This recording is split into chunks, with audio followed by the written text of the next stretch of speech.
सभी को जय मसीह की। एक सवाल जो मुझे लगता है कि जो भी बाइबल के सिंसियर स्टूडेंट्स हैं यहाँ पर, जो सिर्फ पढ़ते नहीं हैं पर वो उस किताब को ज़िंदगी की रोटी समझते हैं, मुझे लगता है कि ये सवाल हर एक के मन में आया होगा।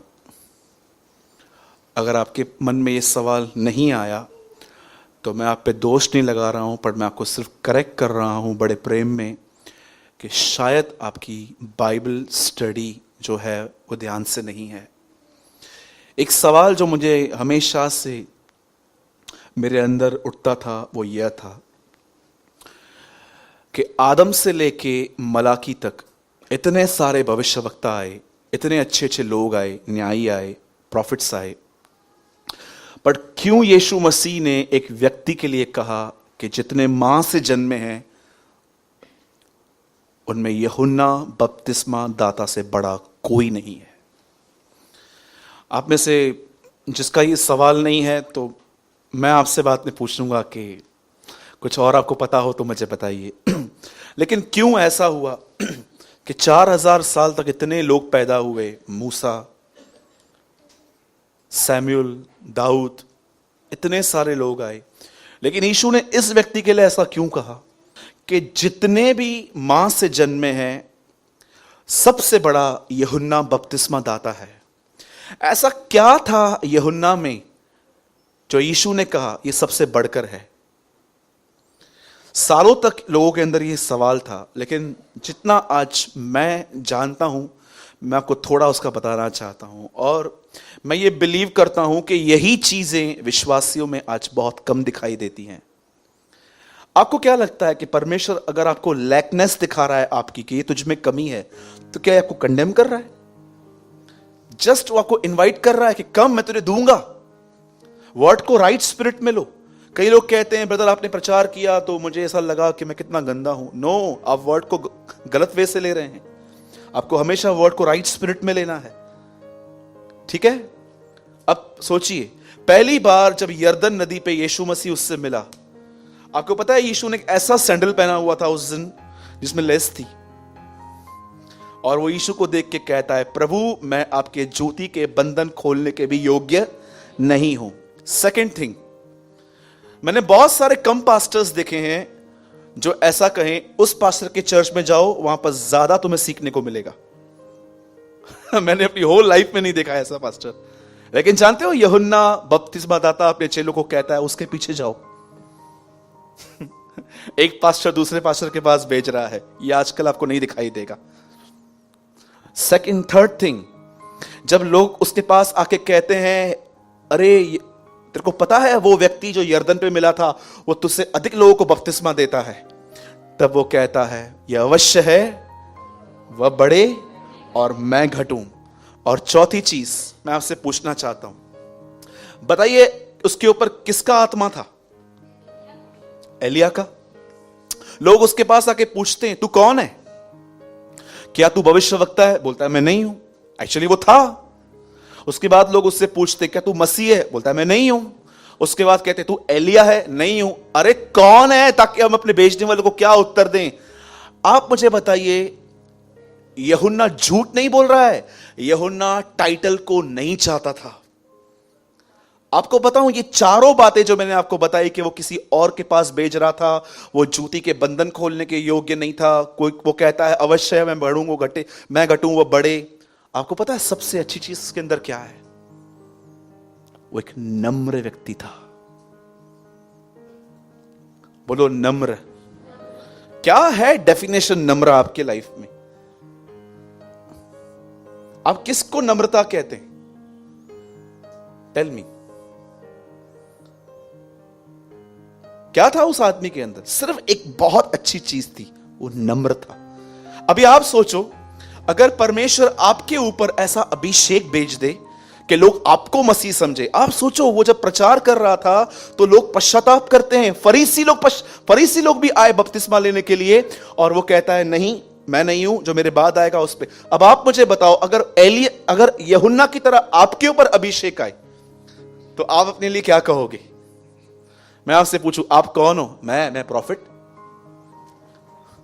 कोई लोग तो जरूर कहेंगे मैं प्रॉफिट हूं, देख रहा है मेरे ऊपर अभिषेक, इधर आ, देख गिर गया। आप सोचो, इधर थोड़ा ज्ञान आ जाता है। सुनिए, जिसके पास कुछ नहीं होता ना, तो वो बेचारा चुपचाप रहता है, पर कितने लोग को बहुत कुछ पाकर भी नम्र बने रहना आता है। परमेश्वर के एक जन ने कहा प्रभु के लिए दो बातें, एक बात बहुत आसान और एक काम बहुत कठिन है। तो उन्होंने पूछा प्रभु के लिए कोई काम कठिन है? बोला हाँ। बोला एक जो सबसे आसान काम है वो है किसी को आशीष देना, और जो कठिन है वो ये है आशीष देके उसे नम्र बनाए रखना। ट्रस्ट मी, एक प्रभु के महान जन ने कहा था 19वीं सदी में। आज मैं आपसे पूछना चाहता हूं, जब परमेश्वर स्वर्गदूतों से बात करे आपके विषय में, तो वो क्या गवाही देता होगा आपके लिए? क्या आप जानते हो एवरी डे एक स्वर्गदूत ऊपर जाता है आपकी पूरी रिपोर्ट देने के लिए। तुम्हारा दूत मेरे स्वर्गीय पिता को हर दिन अपना मुंह दिखाता है, मरकुस में लिखा है ना। सोचो, एक स्वर्गदूत आपके साथ रहता है और आपकी सारी रिपोर्ट परमेश्वर को देता है, तो वो आपके लिए क्या कहता होगा? प्रभु मेरे को किसी और के साथ रखना। क्या वो ये कहता होगा? कि वो सच में कहता होगा यार क्या आदमी है यार, मेरे को मजा आता है इसके साथ घूमने में, कितना नम्र व्यक्ति है। 3 दिन पहले गाड़ी ठोकी इसने और पूरा भर के भी दिया, और लोग सामने से गालियां भी दे रहे थे, चुपचाप बर्दाश्त कर रहा था। कि ऊपर जाके कहेगा अरे क्या दबा दबा के मार रहा था उसको, मैं चला आया, मैं नहीं रह सकता ऐसे आदमी के साथ। बोलो यीशु मसीह की। कितने लोग मेरी बात समझ पा रहे हैं? क्या रिपोर्ट जा रही है ऊपर आपकी? हेलो, आइए मैं आपसे एक सवाल पूछ रहा हूं, आपकी क्या रिपोर्ट जा रही है ऊपर? जब स्वर्गदूत ऊपर जाता होगा तो क्या कहता होगा वो आपके लिए? प्रभु एडा वाकाती करई गाल्याण एडो कौड़ो तसिया, प्रभु उसका बात करना इतना कड़वा है, प्रभु कुछ समझ में नहीं आ रहा है, प्रभु तू कैसे झेलता है यार उसको, मैं तो इरिटेट हो गया। सोचो, एक सिंपल शब्द में आपको कहूंगा, हमें ज्ञान से अधिक नम्रता की जरूरत है। और नम्रता ऐसे नहीं आती है सिर्फ बाइबल पढ़ के प्रार्थना करके। परमेश्वर इजराइलियों को बहुत अलग अलग रास्तों से कनान पहुंचा सकता था, फिर भी वो जंगलों से क्यों ले गया? लास्ट में मूसा उनको कहता है वो तुम्हें इसलिए वहां से ले गया ताकि वो तुम्हें नम्र बनाए। आपको पता है एक घर जिसमें लोग नम्र हैं, उस घर से आशीषित कोई घर ही नहीं हो सकता। हर चीज वहां पर एंजॉय की जाती है। लेकिन अगर एक घर के अंदर लोग प्राइड में भरे हुए हैं, घमंड में भरे हुए हैं, डिस्कशंस में बिलीव करते हैं, आप उस घर में देखो। मैं आपको बताना चाहता हूं, अगर आप ये जानना चाहते हो ना brother, what is biggest problem in my life, मैं बताना चाहता हूं your attitude, ego. So let go. ठीक है? कितने लोग ये प्रेयर करते हैं प्रभु मुझे नम्र बना? 1 2 3 4 5। चलो अब एक और सवाल, कितने लोग हैं जब प्रभु नम्र बनाता है तो बनाने भी देते हैं? नहीं भाई। आइए बोलो यीशु मसीह की। हाँ, बहुत लोग बोलते हैं प्रभु मुझे नम्र बना, और ये प्रार्थनाएं बहुत जल्दी सुनी जाती हैं। ट्रस्ट मी, आप यहां पर प्रेयर करो प्रभु मुझे नम्र बना, यहां से जाते जाते आपको कोई कीचड़ उड़ा देगा और आप अंदर से बोलोगे